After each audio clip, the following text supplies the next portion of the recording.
j'ai suivi mon père à Saint-Doux. Après mes études secondaires, sanctionnées par le baccalauréat en 1962 à Ouagadougou, j'ai bénéficié d'une bourse américaine. La question que se posent souvent les personnes sceptiques est la suivante. S'il n'est pas voltaïque, comment a-t-il pu bénéficier d'une bourse au titre de la haute volta? La réponse est simple. Les bourses offertes pour effectuer des études à l'extérieur d'un pays étaient attachées à cette époque au territoire et non à la nationalité du bénéficiaire. Ainsi, ils sont légion des ressortissants des pays voisins qui ont fait leurs études avec des bourses étrangères offertes à la Côte d'Ivoire. On ne choisit pas forcément dans une classe, ou on ne choisissait pas forcément dans une classe ou dans un établissement scolaire des personnes de la nationalité du pays, mais les meilleurs élèves, même s'ils n'étaient pas des nationaux de ce pays. À leur lieu de destination, c'est-à-dire dans mon cas aux États-Unis, ces élèves sont classés automatiquement dans le contingent du pays de départ. Voici donc comment mon histoire voltaïque a commencé. Beaucoup de personnes qui sont dans une situation similaire sont aujourd'hui établies dans leur pays d'origine, et tel est mon cas. Comme économiste, j'ai commencé ma carrière professionnelle au FMI. Cela a été une expérience enrichissante, puisque j'ai eu l'occasion ainsi de visiter de nombreux pays et de m'enrichir de multiples expériences à travers le monde. J'ai été heureux d'avoir été recruté quelques années plus tard à la BCEAO, dont le siège était alors à Paris, car cela me donnait l'occasion de travailler enfin pour mon pays. C'est à Dakar, dans le cadre d'un accord entre les autorités voltaïques d'alors et le président Houphouët-Boigny, que j'ai été nommé en 1982 vice-gouverneur de la BCEAO, poste normalement dévolu au Burkina Faso. Le président Houphouët avait certainement ses raisons. Mais dès que le président Sankara put accéder au pouvoir à Haute-Volta, il exigea que je sois remplacé par un Burkinabé, ce qui a été fait. Dans l'exercice de mes fonctions à la BCEAO, un passeport diplomatique m'a été délivré par la Haute-Volta. Tout le monde sait que le passeport diplomatique n'est pas une pièce d'identité. Il peut être délivré par un État souverain à des étrangers dans l'exercice d'une fonction. On me reproche d'avoir utilisé le passeport diplomatique voltaïque pour établir les actes notariés d'achat de biens immobiliers et une fiche d'ouverture de compte bancaire.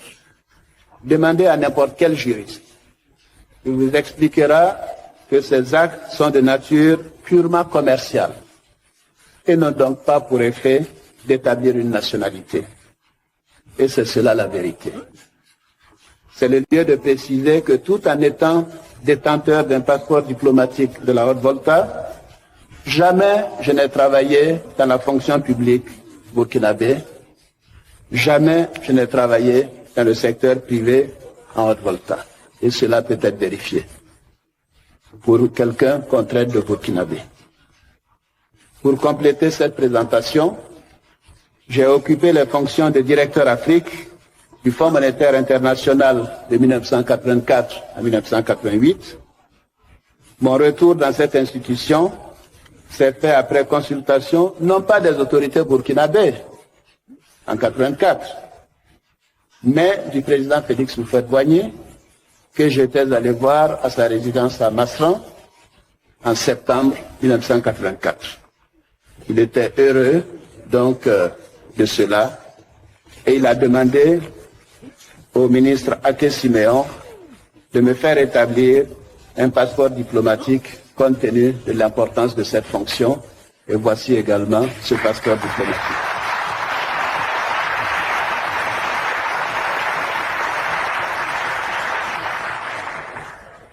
Au décès du gouverneur Abdoulaye Fadiga, à qui je dois beaucoup dans ma carrière, le président Houphouët m'a fait le grand honneur de me rappeler pour assumer cette fois les fonctions de gouverneur de la BCEAO, poste réservé à la Côte d'Ivoire.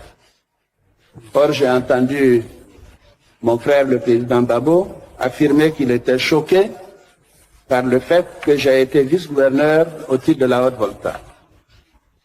Loin de moi toute idée de polémique, mais il sait mieux que quiconque que la BCEAO est une institution sous-régionale qui appartient à 8 États d'Afrique de l'Ouest, à savoir le Bénin, le Burkina, la Côte d'Ivoire, la Guinée-Bissau, le Mali, le Sénégal et le Togo. Je n'ai pas été gouverneur de la Banque centrale du Burkina Faso. Ceci n'existe pas. J'ai été gouverneur de la BCEAO. Qui mieux que le Burkina Faso a autorité de dire qui est ou non son ressortissant? Le président Blaise Compaoré l'a précisé dans une correspondance que j'ai versée dans mon dossier de candidature au présidentiel d'octobre 2000, puisqu'il fallait le faire compte tenu des dispositions dans le code de la Constitution qui a précédé la Constitution de la Deuxième République. De plus, il y a un autre fait qui me paraît important. Parce que, avant de me nommer au poste de directeur général adjoint au Fonds monétaire international, M. Michel Kansu, qui en était le directeur général à cette période, a pris soin de consulter le chef de l'État ivoirien, le président Henri Konan Bédié, et non pas le chef d'État burkinabé. Et pourtant, je suis rejeté hors des frontières de mon pays et refusé par les autres. Donc je suis apatride. Pouvez-vous imaginer ce que l'on ressent dans ce cas? Bref, la Chambre constitutionnelle de la Cour suprême a donc utilisé des arguments fallacieux pour me barrer la route. De la course à l'élection présidentielle d'abord, des élections législatives ensuite. Parmi les principales raisons avancées par cette institution, il y avait que la carte d'identité de mon père était datée de 52, je viens de la présenter, elle est datée donc de 63, que l'acte d'individualité de ma mère ne serait pas signé. Là encore, je verse au dossier l'acte d'individualité de ma mère, daté donc du 13 janvier 2000, et vous verrez bel et bien que l'acte d'individualité est signé. Tout ce que je viens de vous présenter ce matin montre bien qu'il ne s'agit pas d'un problème juridique. Il s'agit purement et simplement d'un problème politique. Je voudrais maintenant parler de la Constitution. L'article 35 de la Constitution a été conçu dans le seul but de m'éliminer de la course à l'élection présidentielle. Ainsi donc, notre Constitution, la loi fondamentale, n'est pas impersonnelle. Pourtant, on nous a répété à l'envi qu'une Constitution ne peut être révisée pour un homme, comme si telle était notre revendication, qu'il nous est loisible aussi de rétorquer qu'une Constitution ne peut pas être faite contre un individu. Autant, elle ne peut pas être faite contre un individu en qui se reconnaissent des millions d'Ivoiriens.